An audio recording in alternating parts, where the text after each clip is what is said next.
Oh, here we are. Hello, hello, hello. Good evening, everyone. Thank you for joining me this evening.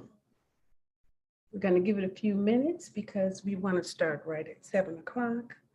I just want to make sure I have everything on and moving forward the way that it should be, and that people can see and hear me. There we go. Here we are. Hello, hello, hello. Good evening, everyone. Thank you for joining me this evening. Okay, give it a few minutes because we want to start right at 7 o'clock. Just want to make sure I have everything on and moving forward the way that it should be. There we go. Okay, so how are you? How is everyone doing? Is everyone doing okay? Yes, so thank you. We still have just a couple of minutes. And I am attempting to record live on YouTube and Zoom and of course Spreaker. So forgive me if I, seem like I'm technically challenged while I do this, but I'm going to do it anyway. Yes, this is Thursday, my favorite day of the week. Does anyone know why this is my favorite day of the week? It's my favorite day of the week because I was born on a Thursday. How cool is that? Born on a Thursday. I don't know where my YouTube channel went. Wanted to be able to see you and chat with you, but that's okay. We're going to do it here so that I can get the information to you that my soul is asking me to share.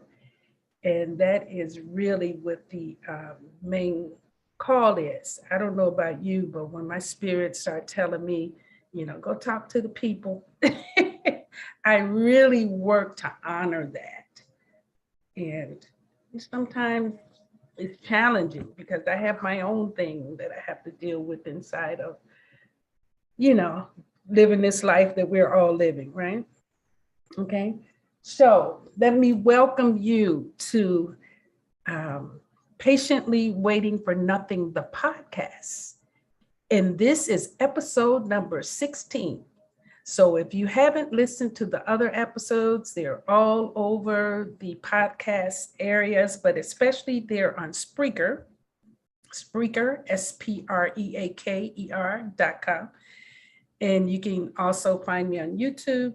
And I believe I'm also on Podpage, which is distributed to most of your podcast categories, such as Apple and Google and all of the other ones. So welcome. If this is your first time being with me, I'm excited that you found me and that you're getting a chance to get to know me in this space. It's a different space. Even though I've been doing it for a minute, it still feels so new, and I'm still grateful for the opportunity. My name is Rita Stewart. Most people call me Mu Shemsu-t. That is my spiritual name. I've been using that name now for close to 35 years. I received it from a priestess who is now looking down and sharing her light with me constantly. And that name, Mu Shemsu-t, means she who follows God in divine essence, right? Now, here's what's cool about that. The more that you or the more that people call me Mu Shemsu-t, that name resonates, right? It resonates with my destiny, with the DNA, with the cellular structure that's in my body, to remind me of the mission that I came here to fulfill. And that's what's so cool about names, is that they actually energize us when we find the naming tool, when we actually tune in to who our children are and why they came and the purpose of their life and how we can support them in fulfilling on that purpose. And maybe they have a mission, you know. I definitely have a mission. So I'm grateful that Mu Shemsu-t found me at 30 so that I could begin to actually become that. And you know, I'm saying that, and do you know that's exactly when I saw the light of the mission? That is really, I'm going to have to talk to you about that. But tonight, our conversation is about freedom, right? And I'm talking to you from a book that I wrote and published called Patiently Waiting for Nothing by Mu Shemsu-t, and it was published in 2002, 2003. So, you know, we're into some years with it. And I wanted to share this because right now, many of us don't even realize that we surrender our freedom and our opportunity to choose on a daily basis. And we really want to stop doing that. We want to check ourselves. We want to begin to know ourselves and take full responsibility for our own lives first, right? You have to own this space first. And you have to honor that space, and you have to really link up to source energy to be in that space. Of course, that's another conversation. But tonight, I want to talk to you about freedom. So I want to read to you in this book that I wrote. It's a book of affirmations and prose. And so in each chapter, there's an affirmation, and then there's a text, and then there's recommended reading. So let me read to you the affirmation that goes with freedom. It says, I release all self-imposed limitations and constraints. Okay? I release all self-imposed limitations and constraints.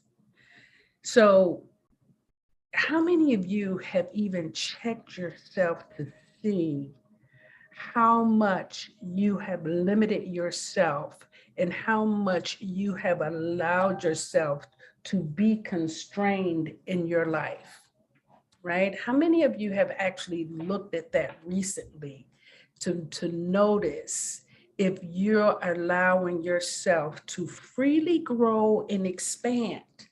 And I'm talking about expanding beyond your ego. Our ego really will not allow us to expand because it's designed to keep us safe. So we need the ego, but you don't want to allow the ego to actually reign over you. All right, that ego is a space that says, okay, if you do that, you might get hurt. If you go over there, something might happen. And that's not the way we're here to live our life. We need that on one side, but if we have it over everything, we probably will do a lot of things that are just safe and easy and have nothing to do with the messages that our spirit and our soul is telling us to do. We'll always do what's convenient. We'll always do what's easy. We'll always do what people tell us to do, you know, and that's not the space that we want to be in if we're talking about freedom. So now let me read to you what it says here. Freedom. As long as I measure the success of my living by status, position, money, and material possessions, my freedom cannot exist. When I work to pay for all that I live in, drive, and wear, then these things dictate all that I do. Who can ask me to surrender my treasures for freedom? Who can ask me to give up what others think? Who can tell me what I deserve and don't deserve? No one. All of it is my choice. The only dictator in my life is I. I can blame my parents, poverty, the white man, the black man, men, women, and my children. Yet the truth will always remain. I chose it all. Am I willing to change my choice? Am I willing to say to myself and the world that I was wrong? You bet. It is a strong desire in me to know myself fully, good and bad, to adventure life, to discover what I don't know that I don't know. I must do this before the opportunity passes. Freedom is the sweetness of being a nobody. There is nothing to prove, no one to impress, and nowhere to be. In nothing or in being nothing, I can choose to do whatever there is to do in the moment. Giving it all up doesn't mean anything anyway. If I got it once, surely I can get it again if I choose to. Yeah, free. That's me. Now, I don't know if you could hear something in there. And listen, this is not a conversation about teaching you anything. I'm not teaching you anything. This is really me sharing with you.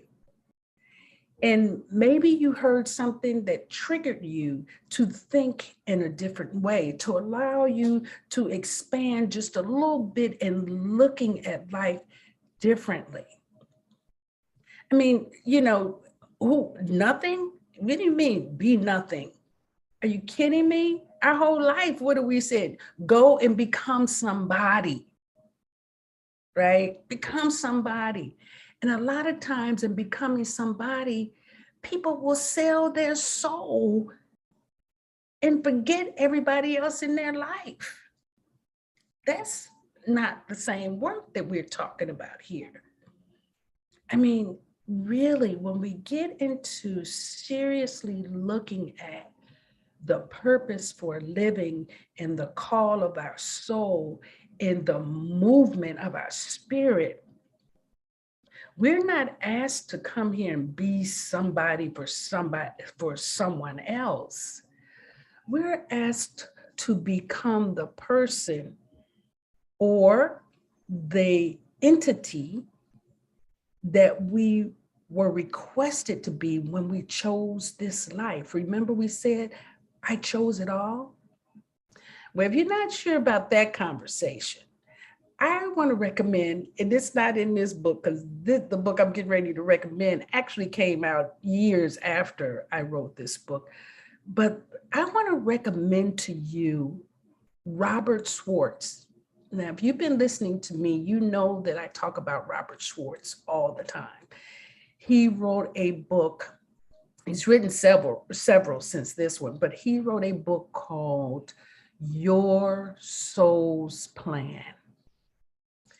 And in Your Soul's Plan, he sits with mediums and he has a conversation with the soul pre-birth. asking questions about why did this person choose to come to life or come to earth at this time? What was the intention of them choosing the life that they chose? What were they intending to learn? Now, this fascinated me totally because, well, you don't know, maybe you do, but when I realized, and I didn't realize this until I got to college, that my life was so different from everyone else's. I was pretty much okay with my life. Even inside of the struggles, I was okay with it.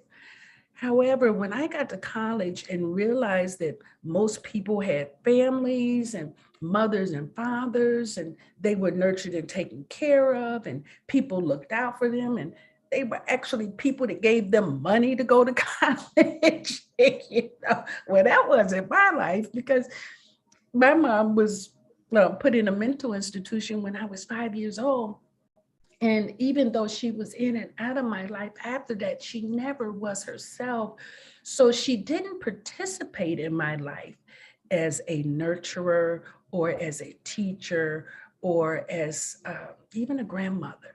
She just was there most of her life just surviving her life. And I still, to this day, don't know who my father was. I've made up some fantasies about who he is. But, I've come to terms with both mother and father because I realize that my mission for me coming to earth or choosing this path required me to make an agreement with both of those souls that they would not be available to me, so that I could actually choose a strong spiritual connection with the universe, with the force, with the source energy, so that I would have to continually rely on what was inside of me and not always looking outside. Now, as crazy as that sounds, I if I had to choose that path again, I would. And you hear me say it often, I actually appreciate and love the person that I have become through that because I had to learn so much. And when I tell you that the universe would communicate or would actually minister to me through books. I mean, sometimes books would just jump off the shelf at the library or the bookstore. But, I was reading Khalil Gibran when I was 8 years old, The Prophet, and I didn't look at The Prophet again until I was probably almost 30 something. I had forgot all about that, but I loved The Prophet. I actually saw something about that teaching that helped me to form my character at a young age, right? And I loved reading the Bible. As a matter of fact, I wanted to be just like Jesus Christ. Of course, until that's a whole nother story. Because then after that, after I thought that God had abandoned me, I became a drug dealer. Not just pills and marijuana. But anyway, that was early. That was in my teen years before I went to college because I grew up in the hood. I'm your hood rat, if you want to call it that. I don't have a problem with it because, like I said, I actually love the person that I am today. And inside of that, I learned what personal freedom looked like. Growing up without parents to always hover over me or tell me what to do or when to do. I mean, there's some drawback to that, but for the most part, I had to find and discover my own way. I mean, trial and error, trial and error, trial and error. But I had to do that in order to know who I am now. And I can appreciate the people around me who did grow up with parents, who did have mother and father. And I can see that their walk gave them a lot, but it didn't give them the foundation that I had to actually groove into spiritually. You know, it's solid. And that's what I want to give to us so that we can or not give to us but remind us that we have this within us, that each and every one of us have that spiritual strength, but it has to be cultivated, it has to be nurtured, it has to be touched and honored and practiced, right? You have to know that it's there in order to activate it, right? So, in so many situations that I found myself in as a young person, that, the only thing I could do was to learn to trust God, the universe, source, right? So, in this freedom, I actually discovered that when I was in situations where I wanted to blame somebody else for what was going on, the only way that I could actually get through it was to see, where am I responsible? What choice did I make that put me here? So with freedom comes responsibility. In order to live freely on a daily basis, we have to choose our walk. We have to choose where we are. We have to choose it. And I mean, choose it powerfully, not one day choose it and then the next day complain about it. Because again, you're developing this muscle, this freedom, and listen, everybody is not going to be free with you. So you can't be dragging people along saying, hey, we free. No, they may have different work to do than you. They may have something else that they have to deal with before they get to freedom. And you hear people all the time say freedom isn't free. No, freedom requires responsibility. And then you get to determine how much of life you're going to be constrained. How much of are you going to be self-imposed, right? Because that's going to take away your freedom as well. Can you move around the way that you want to, or do you have to live life comfortably? You have to be comfortable. I have to be this way in order to do. Well, if spirit says, hey, I need you to go over here, and you're saying, no, I got to stay here. Well, how many times you think spirit's going to come back and ask you to make a difference someplace if you're not available? Again, that's the freedom to choose. You get to choose it. You get to choose it. But at the same time, in that choosing, I want you to consider to bring more joy into the equation. Because when we're talking about patiently waiting for nothing, it means that in my space, in the here and now, whether I'm where I want to be or not, I can create joy based on me, nothing else. Viktor Frankl, I think that's his name, Viktor Frankl talked about this in Man's Search for Meaning, when he was, locked away. And he said, you might lock me away, but you can't take me. I want us to start looking at ourselves deeply inside of a conversation, that we develop a one-to-one connection,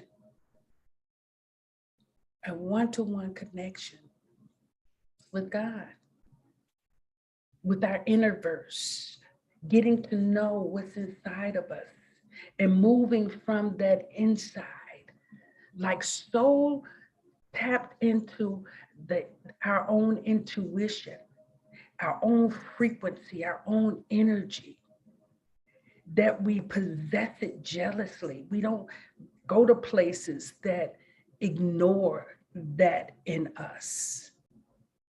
We don't give ourselves away so much that we deplete ourselves to the point that we have to fall tired, or that we allow negative food, negative media, negative attention to dishonor the sacredness of our very own presence.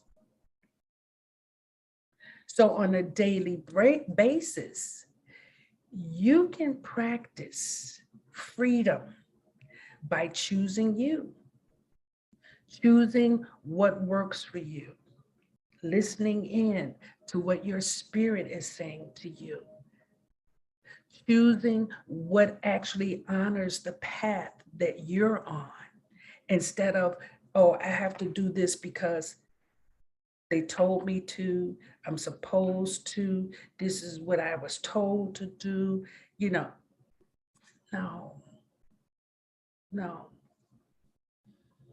Sometimes I ask my clients to spend a day in silence. Sometimes I ask them to spend 3 days in solitude.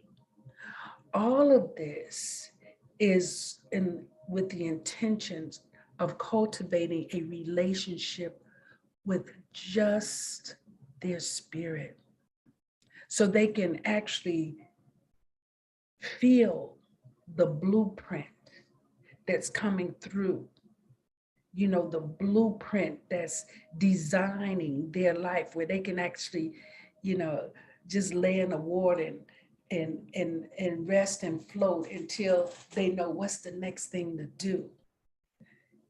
Like really allow themselves to trust that the universe is going to lead them in the direction of their highest good, that's going to honor the highest good of all of us. Now, of course, you have a ton of things coming at you that have nothing to do with you. Absolutely nothing to do with you. And you're jumping on everybody's bandwagon. That's not freedom. That's totally not even your business. You are the most important person in your universe. You are the most important person in your universe. And if you're always trying to cater to everybody else and be important to everybody else and even be important, period, you're missing the opportunity to feel nurtured inside of this essence that holds you so regally, such a sacred space. And then on top of that, we have an energy body, around us, astral body, energy body around us that absorbs all of the stuff that we take in on a daily, moment by moment basis. We take it in, we bring it into us, and then we never wash it off. We just, bring it into the house and drag it all across the room and, cook and lay in the bed with it. You have to clean that energetic body.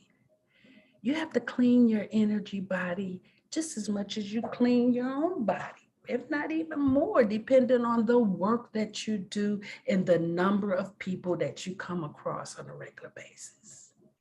Your energy field can be very yucky. And if you know anything about energy, you know that your energy precedes you. It goes out into the world. So if you are around negative people all the time, I promise you, you're a negative person. Yeah. Yeah. If you hang out with negative people, gossiping people, hateful people, yeah, that's your field. Yeah, you have to be true. You have to listen to that. You have to hear your spirit telling you, listen, this goes against who you are. And if you keep staying in that energy, you become that. I remember reading years ago where it said a positive person cannot have as much influence on a negative person as a negative person can on a positive person. Most of the time, negative people are very aggressive. So their energy, most positive people are going to push themselves on you, but negative people will push their energy on you. So you could actually become repressed. And you wonder why it's like that. Well, someplace you made a choice to be there. So there's no victim. You have the same power in you that they do. And you can say, no, this no longer serves me. You have the freedom to choose moment by moment. Okay? So I hope that wasn't too deep. Well, no, that's not true. I wanted it to be deep enough to have you get mad at me. Get mad at me, then you can get mad at life, and then maybe you can do something about it. Or not, because it's all good anyway. I know that everyone is doing the very best that they can. I do. And when we know better, we do better. Okay.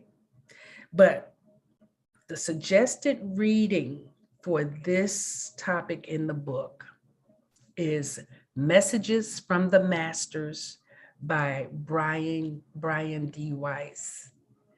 And this book particularly talks about messages, receiving messages from the other side, from people who have transitioned.